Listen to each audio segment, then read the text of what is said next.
Pourquoi nos parents nous disaient cette phrase-là? Mes parents me disaient mange, sinon tu vas avoir faim. Vous prenez cette parole-là? Mange, sinon tu vas avoir faim. Normalement, si tu vas avoir faim, quand tu as faim, tu vas manger. Il n'y a pas besoin de manger en amont.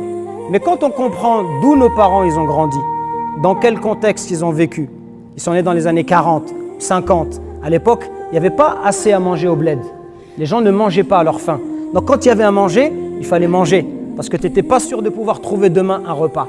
Donc la manière que nos parents ils avaient, et quand ils sont arrivés en France dans les années 50, 60, il y avait de l'abondance, il y avait beaucoup à manger. Mais eux, ils avaient gardé cet état d'esprit où peut-être demain il n'y aura pas. Alors il faut, si tu peux manger, vas-y mange. Parce que demain peut-être il n'y aura pas. Ils mangeaient de la viande peut-être qu'une fois par an, etc. Donc nous on a grandi avec cet état d'esprit-là, sans nous en rendre compte.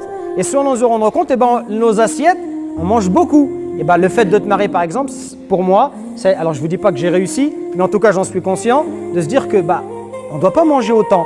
Et dans l'islam, on ne mange pas autant. Le prophète il nous a dit un tiers pour la nourriture, un tiers pour l'air et un tiers pour les liquides. Donc on voit que dans l'islam, il y a la modération. Mais parfois, par ta culture ou ton éducation, ce qui fait partie de l'islam, tu vas être loin. Mais par le mariage, ton épouse, elle peut être un miroir qui va te permettre de te corriger. Et toi aussi, tu vas l'aider à se corriger. Et c'est comme ça qu'on devient meilleur auprès d'Allah subhanahu wa ta'ala.